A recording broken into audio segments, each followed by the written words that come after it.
Hello students, welcome back to our YouTube channel Lead Pulse. Myself Abdul Basit, I am first year MBBS student at GMC Jammu.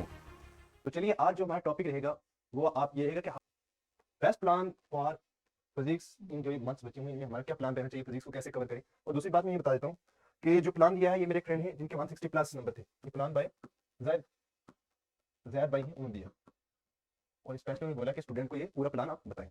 उनके 160 plus marks हैं, 160 plus marks हैं, तो उन्होंने बोला कि ये plan हम बच्चों को बताएं। तो उन्होंने सबसे पहले क्या बताया कि हमें सबसे पहले एज एनी टेस्ट मुझे पता है कि सबसे पहले हमें क्या करना है, इजी कंसेप्ट करने, क्या करने, इजी कंसेप्ट करने। उसके बाद जो है कंसेप्चुअल, कौन से चैप्टर करने, कंसेप्चुअल बट हाई स्कोरिंग, वो चैप्टर करने जो कंसेप्चुअल है और हाई स्कोरिंग, ठीक है। उसके बाद हमने क्या करने, मोर कंसेप्चुअल लेस स्कोरिंग, इनको थर्ड प्रायोरिटी देंगे, इसको थर्ड, इसको सेकंड, और सबसे पहले हमें जो है फर्स्ट में इसको प्रायोरिटी देंगे कि ज्यादा जो इजी कंसेप्ट वाले चैप्टर है उनको हमें कर लेना है। जैसे लास्ट वाले हमारे 12th के चैप्टर्स आगे, लास्ट 4-5, उसके बाद 11th के चैप्टर आगे, जो लास्ट वाले जितने भी आपको इजी कंसेप्ट वाले चैप्टर लग रहे हैं उनको आप पहले कवर कर लें। तो चलिए आगे देखते हैं आगे क्या प्लान रहेगा हमारा फिजिक्स का। उसके बाद जो है अब जो है हाउ टू स्टडी, तो डेली हमें कितने लगभग 5 आवर जो है स्पेंड करने हैं। ये उनके लिए नहीं है जिन्होंने पूरे साल फिजिक्स पढ़ी है, बहुत कम पढ़ी है, अब वो 5 घंटे देंगे। ये उनके लिए जिन्होंने फिजिक्स अच्छे से कर रखी है और वो 160 प्लस के उम्मीदवार हैं, तो उनके लिए पूरा हमने जो प्रिपेयर किया। तो सबसे पहले हमें क्या करना है, complete all chapters in 80 days.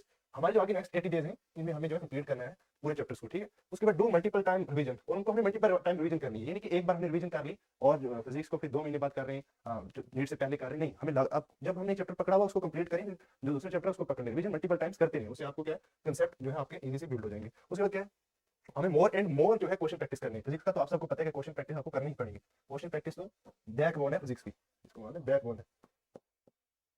उसके बाद आपको क्या करना है, लेस रिसोर्स मोर रिवीजन। अब क्या करते हैं हम, रिसोर्स बहुत इकट्ठे कर लेते हैं, मेरे पास भाई ये मॉड्यूल भी है, एक्स कोचिंग का मॉड्यूल भी है, फिजिक्स वाला भी है, मेरे पास भाई ये बुक भी है, वो बुक भी है, मेरे पास वो सीरीज भी है, लेकिन रिवीजन नहीं करते हैं। रिसोर्स बहुत कम रखें। बस एक जो टीचर्स की नोट्स है, मैं तो बेस्ट एडवाइस आपको ये दूंगा कि आप टीचर की जो नोट्स है उन्हीं से पढ़ें और क्वेश्चन प्रैक्टिस आप एक जगह से देख लें, वहीं से करना शुरू करें। क्वेश्चन प्रैक्टिस आप जहीं मर्जी से करें, लेकिन रिसोर्स अपने जो है कंसाइज रखें। अगर ज्यादा रखेंगे आपको कंफ्यूजन होगी, मैं कहां से पढ़ूं, मेरे पास ये भी है, ये भी पढ़ना है, ये भी पढ़ना है, इसलिए कंसाइज रखें, उसको फोकस करें और टीचर के ऊपर बिलीव रखें। आपके टीचर जो है उनके ऊपर अपना 100% बिलीव रखें। At least give 1 physics test every day. कोशिश करें कि फिजिक्स का अलग से, अब ऑनलाइन मैंने बार बार कह चुका हूँ, ये कोई पेड प्रमोशन नहीं, क्योंकि आपकी हेल्प के लिए भी बोल रहा हूँ कि आप अपना जो है नीट पर जो है उसमें प्रैक्टिस करें। वहां पर जो आपका फिजिक्स का अलग से जो है बन के आता है टेस्ट, केमिस्ट्री का अलग से, बायो का अलग से, तो इसलिए जरूर आप वहां से क्वेश्चन एक हर वीक में एक टेस्ट फिजिक्स का जरूर दें। उसके बाद क्या है, practice question according to chapter. हमें चैप्टर के अकॉर्डिंग जो है क्वेश्चन करनी है, नहीं कि किसी भी छोटे चैप्टर को कितना देना, बड़े को ज्यादा दे दिया, छोटे को कम दे दिया, ऐसा नहीं करना है। हमें उसके हिसाब से देखना। कैसे, सबसे पहले हम स्मॉल चैप्टर्स देखते हैं। स्मॉल चैप्टर्स में हमें क्या करना है, ऑलमोस्ट 75 क्वेश्चन तो प्रैक्टिस करनी है। और उसके बाद मीडियम जो है चैप्टर्स है उनमें से हमें ऑलमोस्ट 100 क्वेश्चन प्रैक्टिस करने, और लार्ज जो है उसमें से हमें 125 जो है क्वेश्चन प्रैक्टिस करने हैं। और मैंने उसके साथ लिखा है फ्रॉम डिफरेंट टॉपिक, यानी कि एक टॉपिक से आपके पकड़ के जो आपका फेवरेट टॉपिक है उसी में से आप करने बैठ के, जैसे वेव, मैं एग्जांपल लेता हूँ, वेव का आगे चैप्टर, उसके वेव के पहले जो कुछ कंसेप्ट इजी आपने उन्हीं को पकड़ लिया, आपसे क्वेश्चन बन रहे आप खुश हो बैठे, नहीं, हर तरफ से लो भाई, पूरा चैप्टर करो, हर टॉपिक में से डिवाइड करो कि इस टॉपिक में इतने क्वेश्चन करने, ताकि आप टाइम के हिसाब से अपनी स्ट्रेटजी जो आपने बनाई है उसके तहत अपनी नीट प्रिपरेशन हम अच्छे से कर सको, ठीक है। तो नेक्स्ट चलते हैं हम नेक्स्ट ये है जो प्रीवियस ईयर्स क्वेश्चन है, वेरी वेरी इंपॉर्टेंट, ये तो हम सबको पता है, उससे हमें पता चलेगा भाई क्या प्लान, उसमें क्या स्ट्रेटजी रहेगी हमारी और किस तरह पढ़ना है, क्या क्वेश्चन किस तरह से आ रहे हैं, मतलब पहले साल में क्या आ रहे हैं, उससे आपको एक अंदाजा हो जाता है भाई नीट में कौन से क्वेश्चन आने वाले। तो आपको क्या करना है, उसके साथ प्रीवियस ईयर क्वेश्चन जो है वो भी लगाने हैं, ये तो इंपॉर्टेंट है, इंपॉर्टेंट, इनको तो लगाओ आप। उसके बाद analyse of every test and try to identify silly mistakes.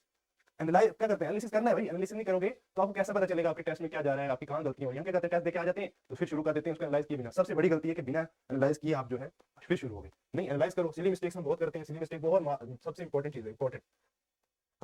Silly mistakes तो हमने अच्छे से मेहनत भी की है, हमें वो चैप्टर आता भी है, उसके बावजूद हम जाकर वहां पर सिली मिस्टेक कर देते हैं, कितना दुख लगेगा आपको। तो कम से जितना हो सके कम इसको, अपनी सिली मिस्टेक को कम करें। उसके बाद क्या है, आपको कैलकुलेशन मिस्टेक्स हमसे बहुत होती है, अपनी कैलकुलेशन मिस्टेक्स को हाँ कोशिश करें कि कम करें जितनी हो सके। उसके लिए भाई क्वेश्चन प्रैक्टिस करोगे तो कैलकुलेशन खुद कम हो जाएगी जो मिस्टेक्स हो रही है। उसके कंसेप्चुअल मिस्टेक्स ये 3rd नंबर पे आती है ज्यादातर, मोस्टली हम 2 ये मिस्टेक करते हैं, क्योंकि जो कंसेप्चुअल मिस्टेक है, कंसेप्चुअल क्वेश्चन अगर हमें नहीं आता होगा हम छोड़ देंगे, लेकिन हम जो क्वेश्चन हमें आते हैं उनमें कम से कम ये 2 मिस्टेक्स तो हम पहले बार ना करें।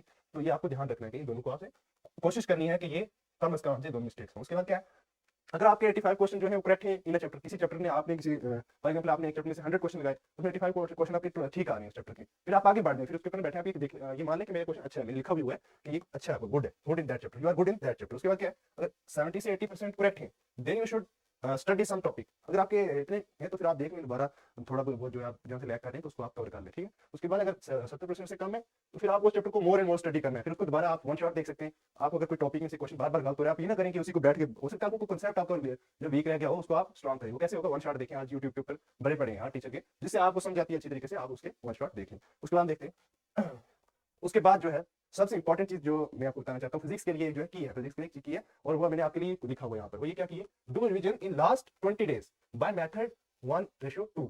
क्या 1:2? ये क्या कंसेप्ट है? यह है कि आपको 1:2 में करना है। एक रेशियो आप मतलब अगर आप समझो 30 मिनट को हम डिवाइड करते हैं, 30 में से आपको 10 मिनट रिवीजन है, इसको आप थ्योरी को देंगे, 20 मिनट जो है क्वेश्चन प्रैक्टिस को देंगे।